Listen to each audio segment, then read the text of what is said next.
মোহাম্মদ ইতি খ্যাত শিষ্য শাখা সম্মানিত মুহাম্মদ সাল্লাল্লাহু তাআলা আলাইহি ওয়াসাল্লামকে আমার আল্লাহ তাআলা খাতামান নবিয়্যিন করেছে, শেষ নবী করেছে। কোরআনে বলল খাতামান নবিয়্যিন, সংস্কৃত ভাষায় বলল ইতি খ্যাত শিষ্য শাখা সম্মানিত। আমার আল্লাহ তাআলা শেষ সময়কালে শেষ প্রফেটকে, শেষ কলির কলকি অবতারকে আমার আল্লাহ তাআলা পাঠিয়েছিলেন, যার নাম হবে মুহাম্মদ, যাকে আমার আল্লাহ ইজ্জত দিয়েছে, যাকে সম্মান দিয়েছে।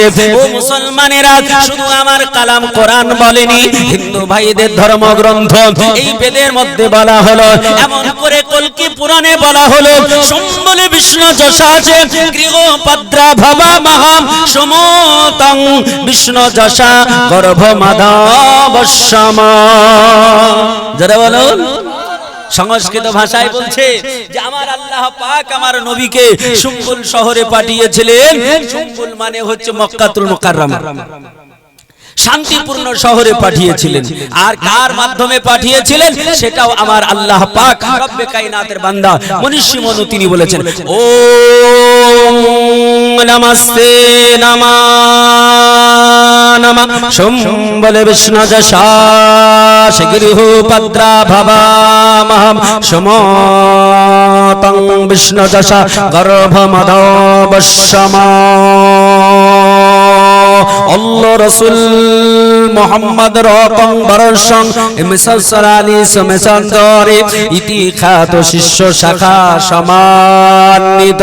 আমার আল্লাহ পাক রব্বে কায়নাত রব্বুল আলামিনের বান্দা এমন করে মনীষী মনু সারা জগতের মানব কি কেউ বলেছে, দুনিয়ার মানুষে যদি তোমরা কাউকে একটা ফলোয়ার বানাতে চাও, যদি কাউকে আইডোলজি বানতে চাও, তাহলে অন্য কাউকে আইডোলজি মানলে কাম হবে না। তিনি বললেন গুরু নানককে মেনে তোমার কাম হবে না। এমন করে শ্রী চৈতন্য দেবকে আইডোলজি যদি মনে করো তবেও তোমার কাম হবে না। দুনিয়ার বুকের মানুষ শোনো, তুমি যদি এমন করে পৃথিবীর জমিনে শ্রী চৈতন্য দেবকে আইডোলজি মনে করো তবেও তোমার কাম হবে না। পৃথিবীর জমিনে যত ধর্মগ্রন্থ গুরু এসেছে সে আপনার বোধ হতে পারে, বুদ্ধ দেব হতে পারে, বুদ্ধ চৈন হতে পারে।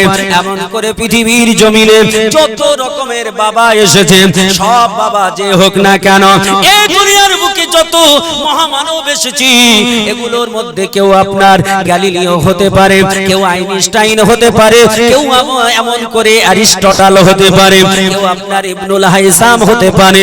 পৃথিবীর জমিনে এদেরকে আইডিওলজি মানলে তোমার কাম হবে না। কেউ আবার এমন করে ভারতের রত্ন, ভারতের মিসাইল ম্যান, যে আপনার এমন করে তামিলনাড়ু রাজ্যে মহীশূরের মাটিতে জৈনুল আবিদিনের পৃষ্ঠদেশ হতে, যিনি আসিয়ার উদার হতে পৃথিবীর জমিনে এসেছিলেন, যিনার নাম এপিজে আব্দুল কালাম, ইনাকেও যদি আইডিওলজি মানো তবে তুমি কামিয়াব হতে পারবে না। পৃথিবীর জমিনের মানবী কাকে তুমি আইডিওলজি মানবে, কাকে তুমি মানবে? শোনো, আমার আল্লাহ পাক রব্বে কায়নাতের কথা যদি বলি, এখন মুসলমান ভাই বলবে, আমার হিন্দু ভাই বলতে পারে, আমার এমন করে খ্রিস্টান ভাই বলতে পারে, এমন করে ইহুদি বলতে পারে, এমন করে জৈন বলতে পারে, এমন করে মাজুসি বলতে পারে, এমন করে বৌদ্ধ ধর্মের মানুষ বলতে পারে, তারা তোমাদের কথা মানবো কেন? তোমাদের আল্লাহর কথা শুনবো কেন? আমি বলবো দুনিয়ার মানুষ শোনো, আমার আল্লাহর কথা শুনবে না, আমার আল্লাহর কথা পরে শোনো। তোমাদের ধর্মগ্রন্থগুলো একটু অধ্যয়ন করো, তোমাদের ধর্মগুরুর কথা একটু শোনো।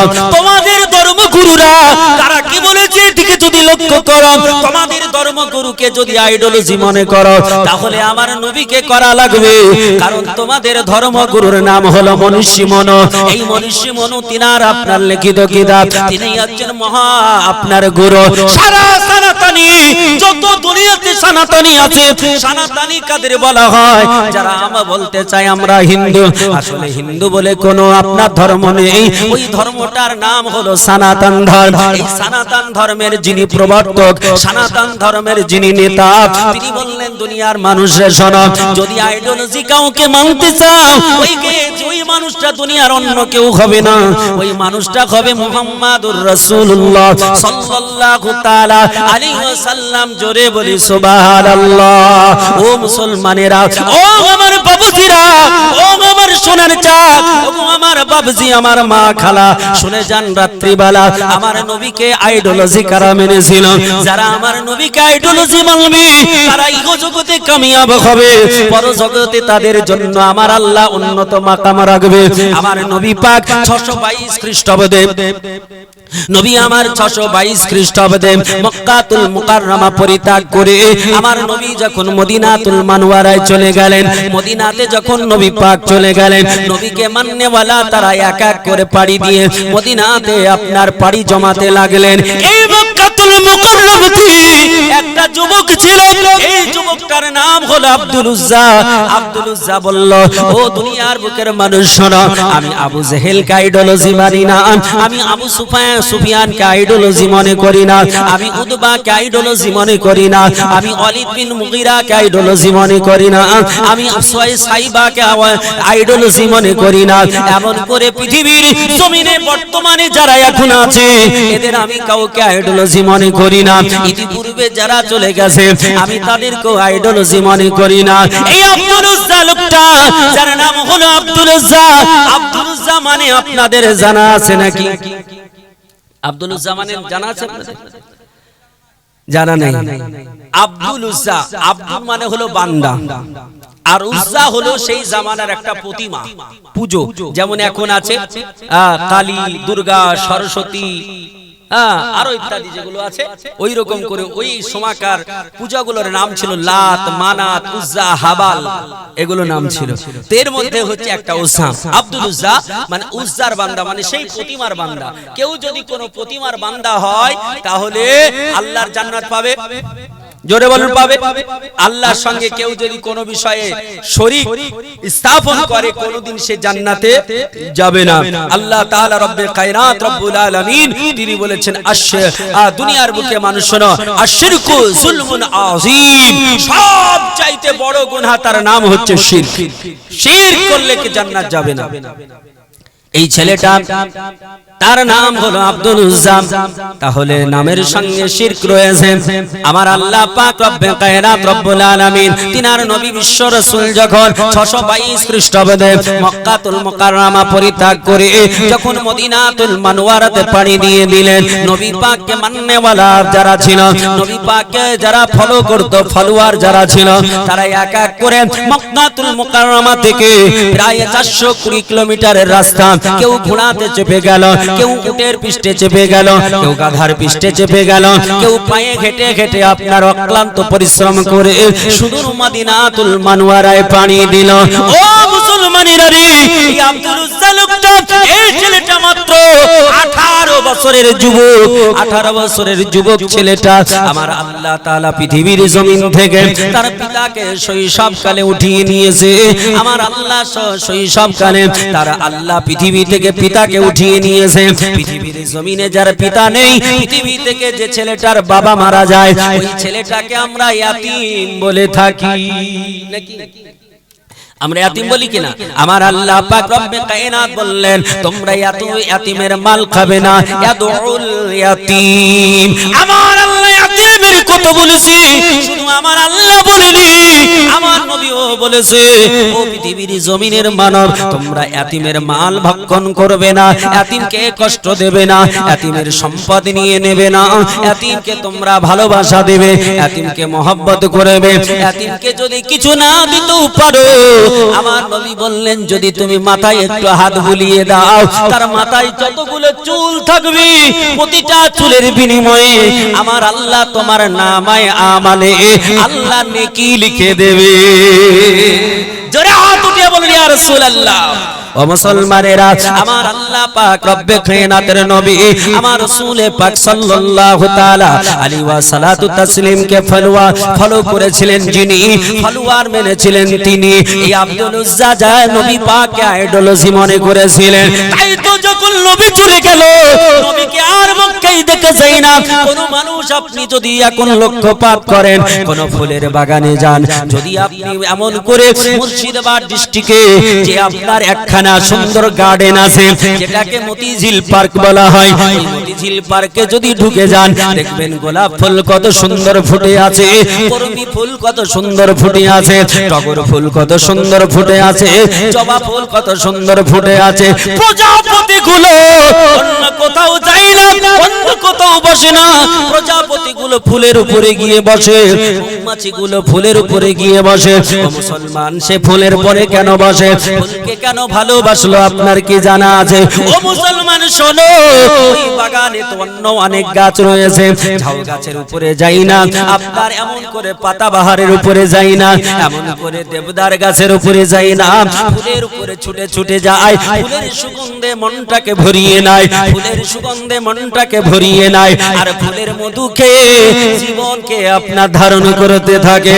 যে মধু খেলে ওই মৌমাছি শুধু নয়, ওই মৌমাছি নিজে খাবার ওই ফুলের রস শোষণ করে ওটাকে আবার মধু তৈরি করে আপনাকে আমাকে উপহার দিল। সেই মধুটা আপনি আমি যদি পান করি, আমার নবী বিশ্ব রাসূল বলেছেন, দয়ার নবী দয়ার হাবিব বলেছেন, পৃথিবীর জমিনে কোন মুসলমান, কোন মুসলিম, পৃথিবীর কোন মানুষ, সে হিন্দু খ্রিস্টান বৌদ্ধ শিখ যেই হোক না কেন, দুনিয়ার কোন মানুষ যদি মধুকে দৈনিক সেবন করতে থাকে, দৈনিক যদি পান করতে থাকে, আল্লাহর নবী বললেন ঢেলে ঢেলে খাবে না, তুমি এমন করে পানির মতো পান করবে না। আল্লাহর নবী বললেন যখন তোমরা শুতে যাবে, রাত্রি বেলা হবে, তখন তোমরা হাতের তালুতে ঢেলে নিয়ে চেটে চেটে পান করবে। আল্লাহ রাসূল চেটে চেটে পান করতে বললেন কেন? চাটার মধ্যে গুরুত্ব আছে কি? ও মুসলমানেরা, আল্লাহ রাসূল বললেন মধু যদি পান করো, তোমার শরীরের 99 খানা অসুখকে আমার আল্লাহ পাক ভালো করে দেবে। সুবহানাল্লাহ, সুবহানাল্লাহ। আমার আল্লাহ তাআলা 99টা অসুখ ভালো করে দেবে। আর আপনি চেটে চেটে কেন খাবার খাবেন? আমার নবী তো মহাবৈজ্ঞানিক, তুমি তো গ্যালিলিওকে কেন ফলো করবে? তুমি আইনস্টাইনকে কেন ফলো করবে? তুমি কেন ইবনুল হাইসামকে আইডিওলজি মনে করবে? কেমন করে মিস্টার ডারউইনকে কেন আইডিওলজি মনে করবে? এরা তো যা বলেছি এদের মধ্যে পরিবর্তন ঘটেছে, এদের কথার মধ্যে কত রকমের পরিবর্তন ঘটেছে, কিন্তু আমার নবী যা বলেছে কিয়ামতের সকাল পর্যন্ত পরিবর্তন ঘটবে না। পৃথিবীর বিজ্ঞানীরা তারা প্রতি রিসার্চ চালিয়ে যাচ্ছে, তারা গবেষণা চালিয়ে যাচ্ছে, নবীর কথাগুলো তারা গবেষণা করে করে পৃথিবীর জমিনে অনেক বৈজ্ঞানিক তারা মুসলমান হয়ে গেছে। আপনি বলতে পারেন মাওলানা মনিরুল ইসলাম চতুর্বেদী, আপনাকে ডকুমেন্টস দিতে হবে। কেউ বলতে পারে হোয়াট ইজ দা ডকুমেন্ট? ইয়া মনিরুল ইসলাম তাহসিনী, এ মনিরুল ইসলাম তাহসিনী, এমন প্রমাণ তুমি কি দিতে পারো? বলে হাজারো প্রমাণ দিতে পারি, তবে কয়েকটা শুনে নিন। পৃথিবীর জমিনে বিশ্ববিখ্যাত একজন বৈজ্ঞানিক যার নাম হলো নীল আর্মস্ট্রং, যিনি পৃথিবীর জমিন থেকে, পৃথিবীর মাটি থেকে, আমেরিকার ধরতি থেকে, বর্তমানে সুপ্রিম পাওয়ার আমেরিকাকে বলা হয়, এই আমেরিকার মাটি থেকে যিনি আপনার ঊর্ধ্বগমন করেছিলেন, নাসা বৈজ্ঞানিকদের সাজেশন নিয়ে যিনি ঊর্ধ্বগমন করেছিলেন, সপ্তাহ আপনার প্রথম আসমানের নিচে যে আপনার চন্দ্রটা রয়েছে, যে চন্দ্র পৃথিবীকে আলো দেয়, যে চন্দ্র পৃথিবীকে আলো ছড়ায়, এই চন্দ্র ভ্রমণ করতে গিয়েছিল। এই চন্দ্র ভ্রমণ করতে গিয়ে তিনি পৃথিবীর জমিনে ঘুরে আসলেন। ঘুরে আসার পরে মনের মধ্যে কৌতূহল জাগলো, মনের মধ্যে কৌতূহল সৃষ্টি হলো। বলল একবার মিশরে ঘুরতে যাব, মিশরের পিরামিড দেখব, মিশরটা সুন্দর দেশ, মিশরটা রাজাদের দেশ, মিশরটা বাদশাদের দেশ, এই দেশটা একটু ভ্রমণ করতে যাব। এমন করে মিশরে ভ্রমণ করতে গেলেন, একটা ড্রাইভার ট্যাক্সি চালকের আপনার ট্যাক্সিতে বসে আছেন। এমন সময় মিশরে পাড়ি দিতে দিতে আপনার মাগরিবের সময় হয়ে গেছে, মিশরের মাটিতে আজান পড়তেছে, আশহাদু আল্লা ইলাহা ইল্লাল্লাহ। আজান হয় কিনা? ওয়া আশহাদু আন্না মুহাম্মাদান রাসূলুল্লাহ। আমরা বলি না আশহাদু আন্না মুহাম্মাদার রাসূলুল্লাহ, আমি সাক্ষ্য দিচ্ছি মুহাম্মদ সাল্লাল্লাহু তাআলা আলাইহি ওয়াসাল্লাম আল্লাহ পাকের রাসূল। এই কথাটা যখন তার কর্ণকুহরে পৌঁছে গেল, এই ড্রাইভারকে বলে, ড্রাইভার স্টপ স্টপ স্টপ, দাঁড়িয়ে যাও দাঁড়িয়ে যাও। ড্রাইভার বলল, ওগো পথের প্রতীক কেন দাঁড়িয়ে যাব? মাঝ রাস্তায় দাঁড়াতে বলেন কেন? তিনি বললেন নীল আর্মস্ট্রং। ড্রাইভার জানে না ইনি হলেন বিশ্ববিখ্যাত একজন বৈজ্ঞানিক। নীল আর্মস্ট্রং বলল দাঁড়িয়ে যাও। ড্রাইভার বলে পথের প্রতীক দাঁড়াবো কেন? বলে আমার প্রয়োজন আছে, দাঁড়াও। ড্রাইভার দাঁড়িয়ে গেল। ড্রাইভার মুসলমান ছিল, মিশরের মাটির আপনার বাসিন্দা ছিলেন, ওই মিশরের মাটির মানুষ। তিনি বললেন, ও পথের প্রতীক তুমি কি বলতে চাও বলো। নীল আর্মস্ট্রং বলল, ওই যে আজানটা ভেসে আসে, ওই শব্দটা ভেসে আসে, ওটা কিসের শব্দ বলা যাবে? উনি মুসলমান ছিলেন, বললেন ওটা হলো আমাদের নামাজের সময় হওয়ার পূর্বে, নামাজের সময় হওয়ার পরে আমার আল্লাহ পাকের দিকে ডাকার জন্য, মসজিদে আহ্বান করার জন্য, খোদার ইবাদত করার জন্য ওই একজন মানুষ মুয়াজ্জিন তারে বলা হয়। ওই মুয়াজ্জিন আহ্বান করে, বলে আহ্বানে এটা কি বলা হলো? আশহাদু আন্না মুহাম্মাদার রাসূলুল্লাহ, আমি সাক্ষ্য দিচ্ছি মুহাম্মদ সাল্লাল্লাহু আলাইহি ওয়াসাল্লাম আল্লাহ পাকের প্রেরিত রাসূল। একটু হাত উঠিয়ে বলুন ইয়া রাসূলুল্লাহ। ছেড়ে দেব নাকি? ছেড়ে দেব? বলে ছাড়বো না তো হাত উঠিয়ে বলতে হবে। মাহতাব শেখ তোমাকে আফাজ শেখের বাড়িতে ডাকছে, বক্তা তোমার জন্য অপেক্ষা করছে, একটু তাড়াতাড়ি আফাজ শেখের বাড়িতে চলে যাও। মাহতাব শেখ তোমাকে আফাজ শেখের বাড়িতে ডাকছে। একটু হাত উঠিয়ে বলুন ইয়া রাসূলুল্লাহ। আবার বলুন ইয়া হাবিবাল্লাহ। নবী ছাড়া জান্নাত পাবে না,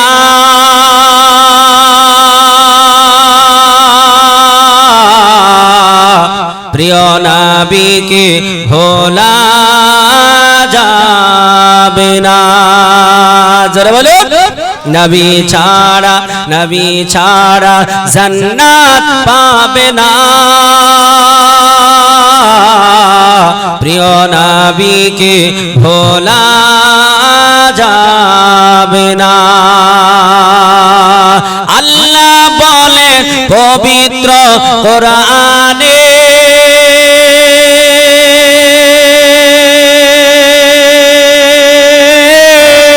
যাহা কিছু আছে আসমান ও জমিনে, আল্লাহ বলেন পবিত্র কোরআনে,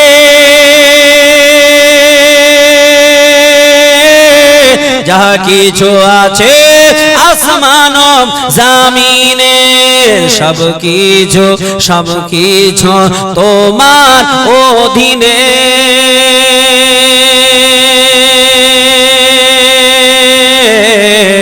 প্রিয় নবীকে ভোলা যাবে না। নবীকে ভোলা যাবে? প্রিয় নবীকে যদি ভুলে যান তো আপনি সব ভুলে গেলেন। প্রিয় নবীকে ভুলে গেলেন মানে সব হারিয়ে ফেলবেন। তো বলুন, নবী ছাড়া জান্নাত পাবে না, প্রিয় নবীকে ভোলা যাবে না। নবী যখন ছিলেন মায়ের পেটে,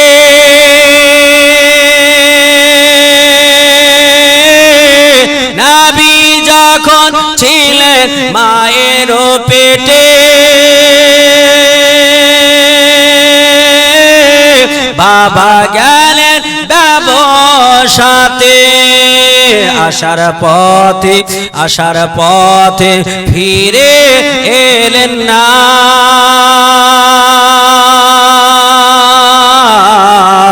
স্বামী হারা হলেন মা আমিনা। আসার পথে ফিরে এলেন না, স্বামী হারা হলেন মা আমিনা। জোরে বলি সুবহানাল্লাহ। একটু হাত উঠিয়ে বলা যাবে ইয়া রাসূলুল্লাহ। পুরো মজমা হবে বলুন ইয়া রাসূলুল্লাহ। এ মুসলমানেরা, ও আমার বাপজি, আমার সোনার চাঁদ ভাইরা, আমার আল্লাহ পাক রব্বে কায়নাতের বান্দা নীল আর্মস্ট্রং বলল, ও ওগো ড্রাইভার, ওগো গাড়ি চালক, একটু বলে দাও এই কথাটার অর্থ কি? বলল এই কথাটার অর্থ হলো, আমি সাক্ষ্য দিচ্ছি রাসূলুল্লাহ হলো, মুহাম্মদ সাল্লাল্লাহু আলাইহি হলো আল্লাহ পাকের প্রেরিত রাসূল। সঙ্গে সঙ্গে লোকটা বলল, ওই আপনার প্যাসেঞ্জার বলল, ড্রাইভার গো, তোমার পয়সা তুমি নিয়ে নাও, আমি এখানেই নেমে যেতে চাই। তিনি বললেন, আপনি বলেছিলেন এখানে তো নামবো না, আপনি যে স্টেশনে বলেছিলেন এখনো স্টেশন তো আসে নাই, আপনি এখানে কেন নেমে যেতে চান? বলে আমি এখান থেকে আর বেশি দূরে যেতে চাই না, বলে আমি এখানে নেমে যেতে চাই, পয়সাটা নিয়ে নাও। পয়সাটা দিয়ে বলল, ওগো ড্রাইভার একটা কথা বলো, ওই যে যেখান থেকে আওয়াজটা এলো ওই মসজিদটা কত দূরে একটু বলা যাবে? ড্রাইভার বলল, পথের প্রতি ওই মসজিদটা এই যে সামান্য একটু দূরে, ওখানে চলে গেলেই পাওয়া যাবে। ওই লোকটা আপনার ওখানে চলে গেল। মানুষ তো তারা জানে না, মিশরের মানুষ তারা এখনো জানে না ইনি কে। নীল আর্মস্ট্রং বিশ্ববিখ্যাত বৈজ্ঞানিক, তিনি আপনার মসজিদে চলে গেলেন। যাওয়ার পরে মুয়াজ্জিনের সঙ্গে কথা বললেন, মুয়াজ্জিন ইমামের সঙ্গে পরিচয় ঘটিয়ে দিলেন। এক এক করে আলোচনা বেড়ে গেল। ইমামের ঝুলিতে যতটা ছিল ততটা বলে কমপ্লিট করলো। তিনি তো সাধারণ মানুষ ছিলেন না, তিনার জ্ঞানের গভীরতা অনেক ছিল, কারণ তিনি বৈজ্ঞানিক মানুষ ছিলেন। যখন তিনার সব প্রশ্নের উত্তর হলো না, মিশরে একটা বিশ্ববিদ্যালয় আছে যার নাম হলো আল আজহার বিশ্ববিদ্যালয়, পৃথিবীর বুকে সর্বশ্রেষ্ঠ একটা বিশ্ববিদ্যালয়, এর নাম হলো আল আজহার বিশ্ববিদ্যালয়। মুসলমানদের সবচাইতে বড় বিশ্ববিদ্যালয়, ইউনিভার্সিটি, যার নাম হলো আল আজহার। আল আজহার বিশ্ববিদ্যালয়, এই আল আজহার বিশ্ববিদ্যালয়ে তখনকার সময়কালে যিনি আপনার প্রিন্সিপাল ছিলেন, তিনার সঙ্গে সাক্ষাৎ হলো। তিনারও গভীর জ্ঞান ছিল, তিনারও জ্ঞানের পরিধি মাপ করা যে কোনো মানুষের দ্বারা সম্ভব ছিল না। তার সঙ্গে কথোপকথন শুরু হলো, ইসলাম নিয়ে জানতে শুরু করলেন, নবীকে নিয়ে জানতে শুরু করলেন। জেনে জেনে যখন সবগুলো খাপে খাপে মিলে গেল, যখন মনটা ভরে গেল, তখন বলছে, ও মাওলানা, ওগো হযরত, আর দেরি করা যাবে না, পড়িয়ে দিন ওই মহামন্ত্র কালেমা, আর পড়িয়ে মুসলমান বানিয়ে দিন। আল্লাহর বান্দা বলেছিলেন, ও নীল আর্মস্ট্রং, তুমি বিশ্ববিখ্যাত একজন বৈজ্ঞানিক, আমেরিকার তুমি বিশ্ববিখ্যাত একজন বৈজ্ঞানিক, তুমি খ্রিস্টানের ঘরে জন্ম নিয়েছ, তুমি নভোচারী, তুমি আসমানে গিয়েছ, চন্দ্র ভ্রমণ করেছ, তুমি কিসের জন্য এমন করে কালেমা পড়তে চাও? তিনি সেই দিন বলেছিলেন, ও মিশরবাসী, তোমরাও সাক্ষী থাকো, আমি যখন চন্দ্রে ভ্রমণ করতে গিয়েছিলাম, চন্দ্রে যখন পরীক্ষা করতেছিলাম, চন্দ্র পরীক্ষা করতে করতে আমার কান এই আওয়াজটাই শুনেছিল, কেউ যেন বলতেছিল যে চন্দ্রে জনশূন্য, যেখানে মানুষ নেই, গরু নেই, ছাগল নেই, ভেড়া নেই, কোনো আপনার জনবস্তি নেই, সেইখানে যেন আওয়াজ ভেসে আসলো। আমার কর্ণকুহরে আওয়াজটা শুনেছিলাম, আশহাদু আন্না মুহাম্মাদার রাসূলুল্লাহ। ও চ্যান্সেলর, আর দেরি করা যাবে না, যে মুহাম্মদ সাল্লাল্লাহু আলাইহি সাল্লামের কথা, যে নবীজির কথা ওই আসমানের উপরে চলে, যে নবীর কথা আসমানের উপরে বাজে, ওই নবী পাক হলেন শেষ নবী, তাকে আমি ফলোয়ার মনে করব, তাকে আমি আইডোলজি মানতে চাই, দ্বিতীয় কাউকে আমি আইডোলজি মানতে চাই না। এই বলে সঙ্গে সঙ্গে কালেমা পড়ে মুসলমান হয়ে গিয়েছিলেন। শুধু তাই নয় রে মুসলমান, ভারতের একজন মহিলা, তিনিও নভোচারী ছিলেন, পাঞ্জাবে যার বাড়ি, আপনার সঙ্গীতা উইলিয়াম তার নাম। এত বড় একজন মহিলা, যিনি নভোচারী হয়ে তিনিও আমার আল্লাহ পাক রব্বে কায়নাত দৃশ্য দর্শন করেন। ওই চন্দ্র ভ্রমণ করতে গিয়ে চন্দ্রে আমার নবী পাকের নমুনা দেখে, আমার আল্লাহ পাক রব্বে কায়নাতের কুদরত দেখে চন্দ্রে যখন গিয়েছিলেন, তিনি বললেন, ও দুনিয়ার বুকের মানব, যখন আমি চন্দ্রে গেলাম, নিচের দিকে তাকিয়ে দেখলাম সাগর ছাড়া কিছু দেখা যায় না, সাগর ছাড়া কিছু মনে হয় না।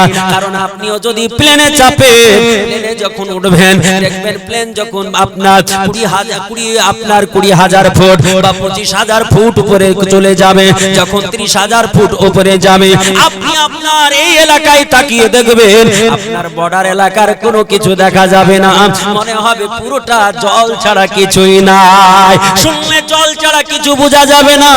ও দুনিয়ার বুকের মানুষ, সেই দিন তিনি বলেছিলেন আমি ওই আসমানে যাওয়ার পরে, চন্দ্রে যাওয়ার পরে, চন্দ্র থেকে আমি তাকিয়ে তাকিয়ে দেখতেছিলাম, চন্দ্র থেকে কোনো কিছু দেখা যায় না, পুরো যেন পৃথিবীটা কুয়াশায় ভরা, সারা পৃথিবীটা যেন শিশির দিয়ে ঢাকা, সারা পৃথিবীটা যেন জলময় জলময়, জল ছাড়া কিছু মনে হয় না।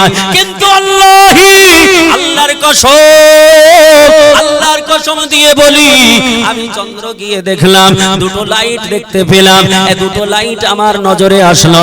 একটা লাইট যেন ওই মক্কাতুল মুকাররমাতে আপনার কাবা ঘরের দিকে যেন লাইটটা যাচ্ছে, ঠিক যেন কাবা শরীফের দিকে ছোটাটা যাচ্ছে, ওই লাইটটা কাবা শরীফের উপরে পড়তেছে।